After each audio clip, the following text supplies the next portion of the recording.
Assalamualaikum warahmatullahi wabarakatuh. Yang terhormat Bapak Ibu penguji, perkenalkan nama saya Dina Hanifah, mahasiswi PPG Guru Tertentu tahap 3 tahun 2025, bidang studi Teknologi Farmasi dari LPTK Universitas Muhammadiyah Semarang dengan NIM 15262550214. Pada hari ini, saya akan melakukan ujian kinerja di SMK Muhammadiyah 3 Metro pada mata pelajaran farmakologi kelas 11. Terima kasih, selamat menyaksikan.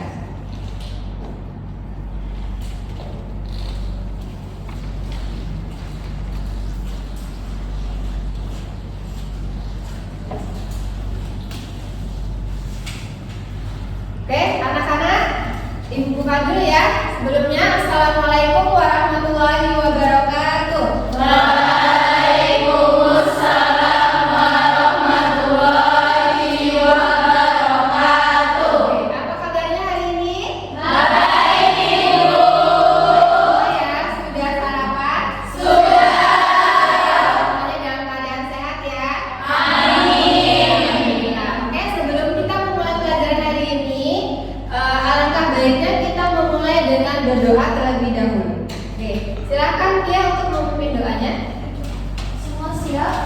Siap. Berdoa mulai.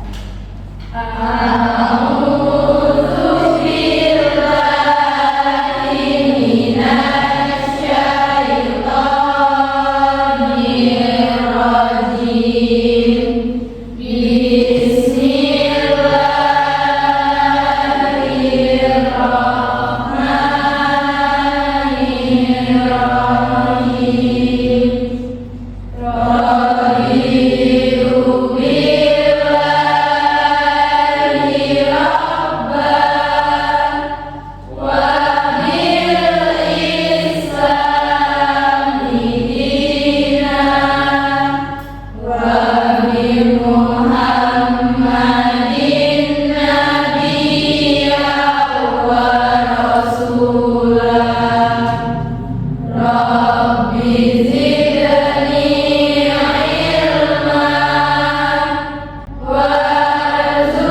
alhamdulillahirobbilalamin. Kemudian sebelum kita mulai pelajaran, Ibu akan mengabsen kehadiran kalian dulu ya.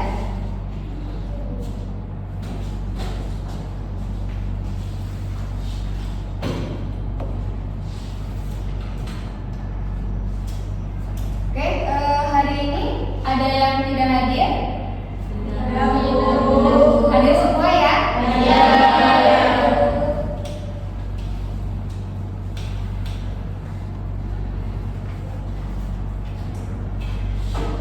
Oke, anak-anak, sebelum kita memulai pelajaran ya, agar kita lebih bersemangat nanti dalam menerima ilmu, sebelum pelajaran Ibu ingin mengajak kalian untuk SDQ dulu. Ya, oke, semuanya boleh berdiri. Oke, kita SDQ-nya tepuk 1, 2, 3 ya. Satu kali yang tepuknya 1 kali, kalau 2 tepuknya 2 kali, kalau 3 berarti tepuknya tidak ya, tidak tepuk. Oke, sudah ready? Tepuk 1, tepuk 2, tepuk 3. Siapa tadi yang salah? Dan gak fokus ya. Oke, kita ulangi lagi. Tepuk 1, tepuk 2, tepuk 3. Oke, tepuk tangan. Oke, hari ini boleh kan? Boleh, silakan duduk. Oke, hari ini kita akan belajar ya tentang penyakit simptomatis dan kausal. Ya. Oke, sebelum kita masuk ke materi, Ibu ingin bertanya dulu ke kalian. Ya. Kalian pernah mengalami sakitnya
dan nyeri itu dia termasuk penyakit simptomatis atau kausal? Simptomatis.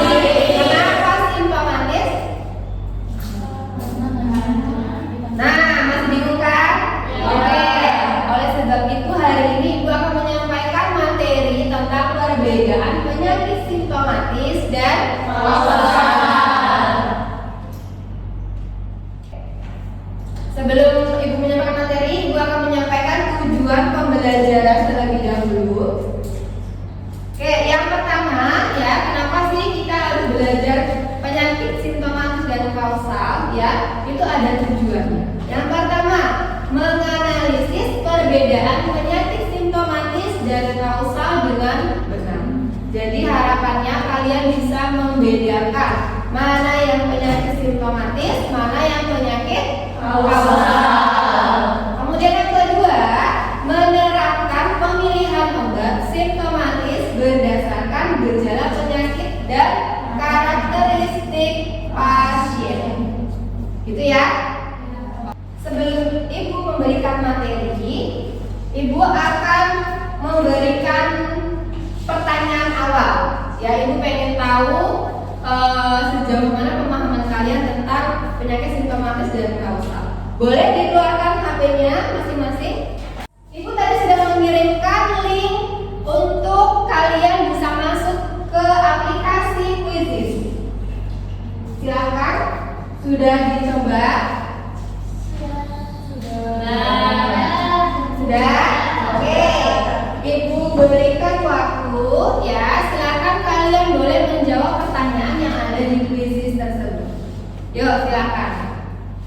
Oke.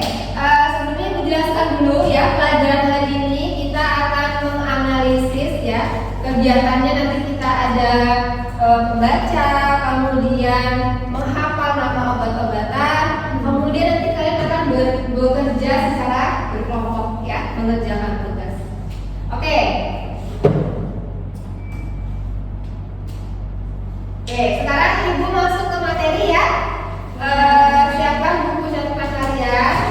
Boleh dicatat hal-hal yang penting ya. Oke. Ibu jelaskan terlebih dahulu definisi penyakit simptomatis dan kausal. Ya, apa sih penyakit simptomatis itu? Ya, penyakit simptomatis itu adalah penyakit yang merupakan suatu gejala yang belum bisa dipastikan penyebabnya. Itu ya. Nah, biasanya penyakit simptomatis ini adalah penyakit yang menyertai penyakit dari kausal. Contohnya begini. Kalau kausal itu kan sudah diketahui penyebabnya ya. Contohnya gini, ada orang sakit infeksi pernapasan. Ya, sudah jelas berarti dia sakitnya kausalnya adalah infeksi pernapasan. Tapi penyakit simptomatisnya apa yang menyertai? Biasanya ada batuk, ada pilek, ada demam, itu ya. Nah, itu adalah kenapa dia dikatakan simptomatis itu selalu menyertai penyakit kausal. As well as pharmacology of prostaglandin analogs. But before we do that, let's first discuss what happens during inflammatory response. So, following tissue injury or irritation, enzyme called phospholipase A2 is released, which converts phospholipids in the cell membrane into arachidonic acid. Now, arachidonic acid is the substrate for two major enzymes, the cyclooxygenase, abbreviated as COX, and 5-lipoxygenase, abbreviated as 5-LOX. In this lecture, we're going to focus just on the cyclooxygenase pathway. Now, the COX enzyme exists in different forms, two of which are COX-1 and COX-2.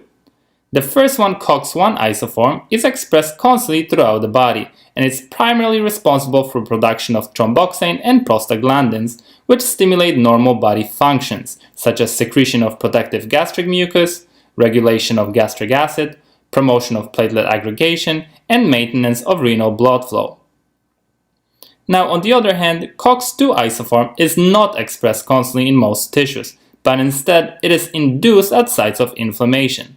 So unlike COX-1, COX-2-derived prostaglandins mediate mainly inflammation, pain, and fever.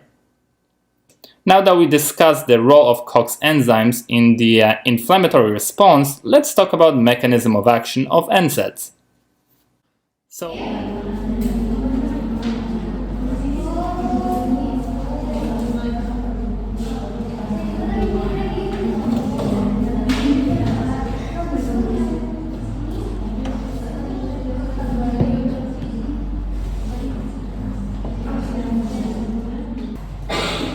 Skema pembentukan prostaglandin. Ya, ini tadi kan kalau menurut definisi ya, nyeri itu diakibatkan karena ada kerusakan dari di gambar ini, di skema ini dicontohkan kerusakan jaringan itu terjadi pada jembatan kaki ya, sampai lagi ya ini ya. Oke, jadi kerusakan jaringan ini di sini. Kemudian ya, nanti ada kerusakan jaringan ini dia akan menimbulkan fosfolipase. Ya, enzim fosfolipase. Oke, sudah selesai. Ini adalah pengantar materi. Ya, pembelajaran mendalamnya lagi, Ibu nanti akan memberikan kalian lembar kerja yang nanti akan dikerjakan secara berkelompok. Satu. Tuh. Oh, kelompok 4. Yang ini kelompok 3. Kelompok 3. Yang ini kelompok 4. Yang ini kelompok 1. Kelompok 1. Oke. Gimana? Ya. Kelompok berapa? Ya. Berarti kerjakan di kampus. Ya. Didiskusikan, nanti kita akan presentasi ya. Assalamualaikum warahmatullahi wabarakatuh. Waalaikumsalam warahmatullahi wabarakatuh. Saya Siva Aulia sebagai moderator dan ada teman saya. Saya Rizky Sabira. Saya Zaki Aparamadani. Saya Mutiara Kamania. Saya Putri Ramadan Sebiasa. Di sini kita akan mempresentasikan hasil kelompok kami.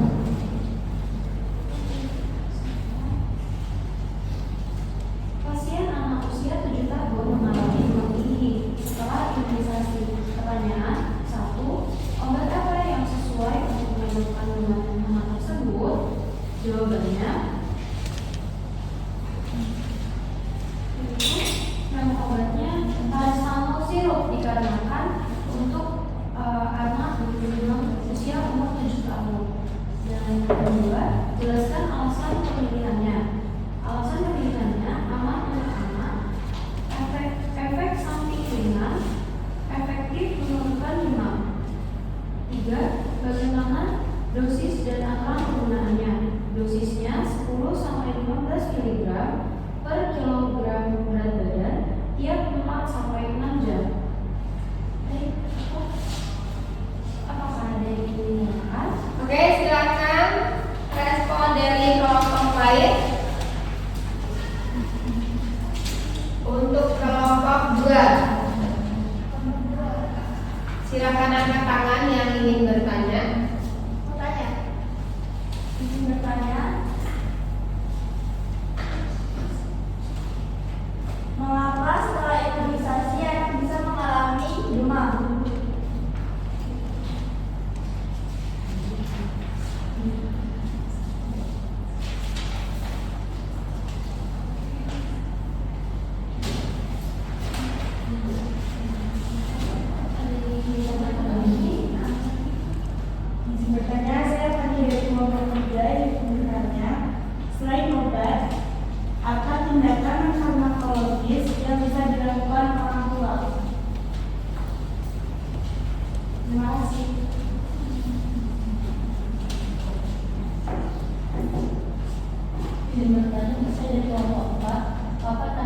membuat orang tua harus segera membawa anak ke dokter?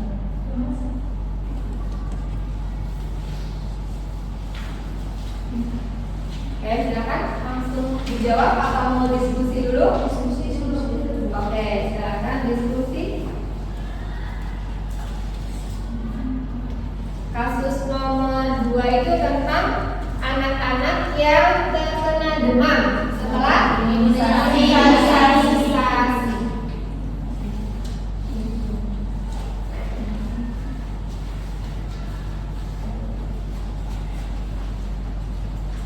Oke, silahkan. Sudah diskusinya? Silahkan langsung dijawab.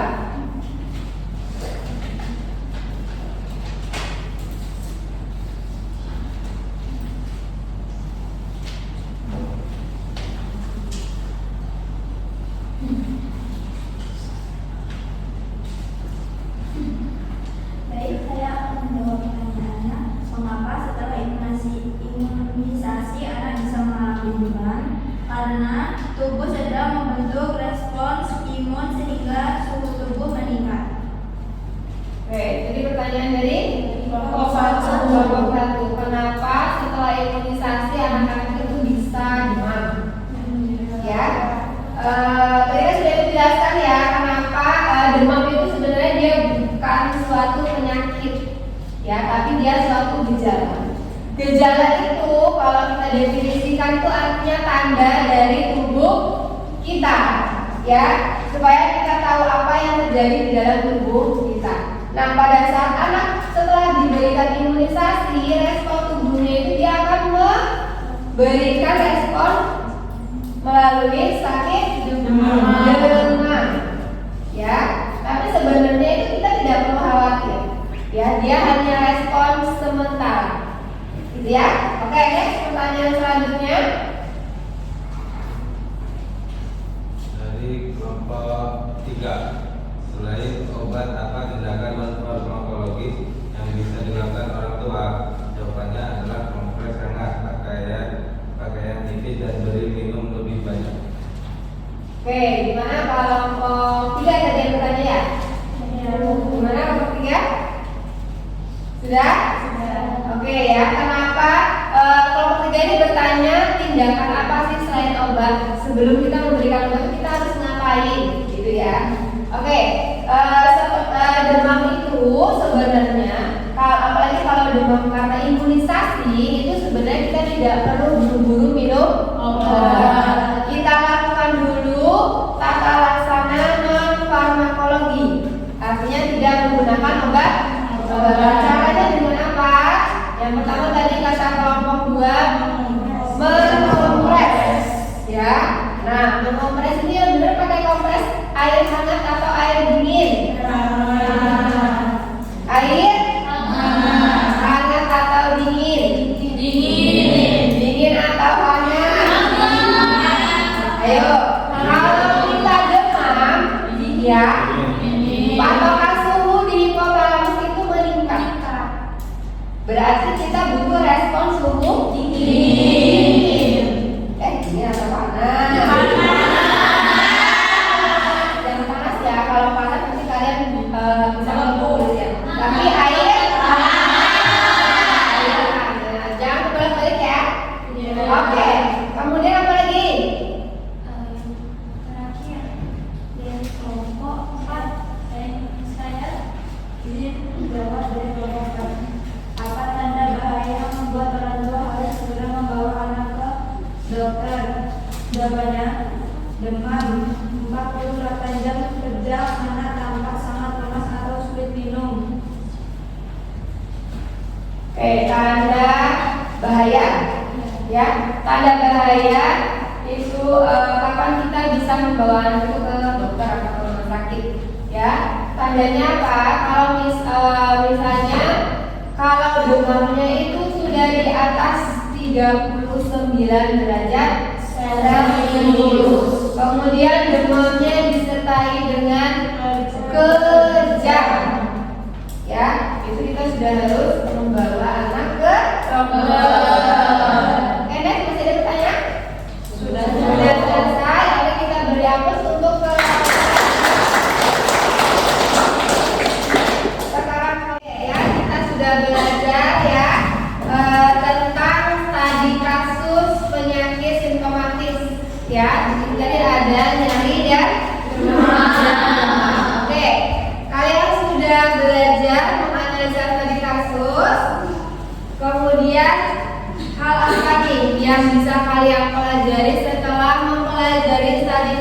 nih?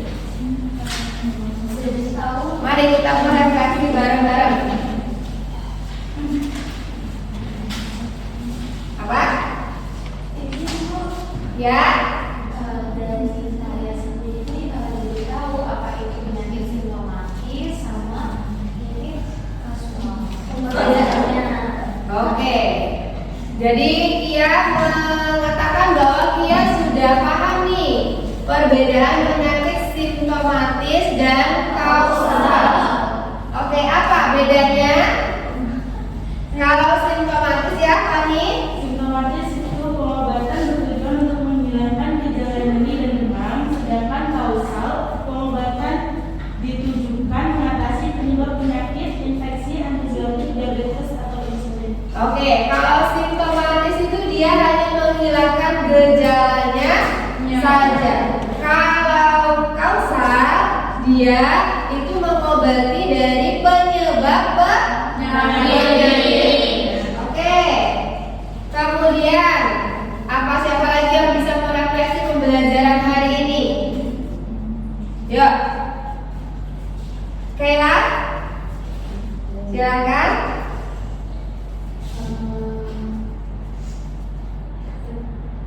Yang saya pelajari, setiap pasien itu memiliki kondisi yang berbeda seperti usia, riwayat penyakit, alergi, dan obat yang sedang diminum. Pemilihan obat yang tepat mencegah efek samping, memastikan keamanan, dan meningkatkan efektivitas terapi. Oke, jadi si Kayla katanya lebih paham nih. Kalau kita mau merekomendasikan obat ke pasien, kita harus tahu dulu nih karakter dari pasien seperti apa. Ya, misalnya riwayat penyakitnya apa, punya alergi obat atau tidak, ya, atau punya penyakit keturunan atau tidak, ya. Setelah kita sudah mengidentifikasi pasien, baru kita bisa menentukan obat apa yang tepat untuk pasien tersebut.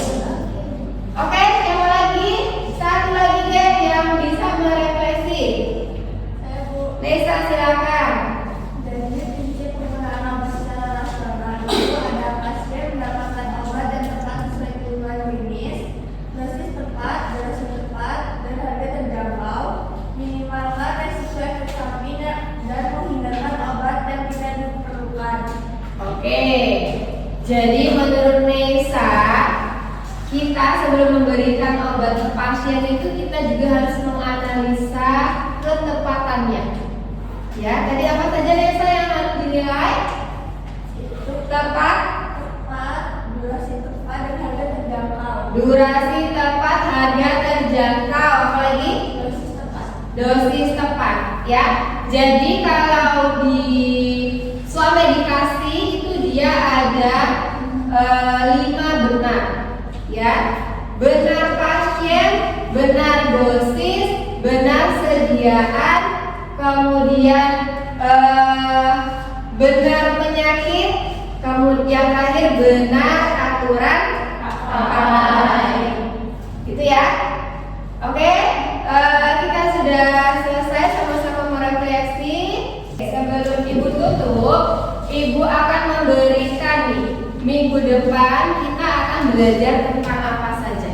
Ya, kita hari ini masih dengan penyakit simptomatis, tapi dengan materi yang lain. Kita akan belajar tentang penyakit diare dan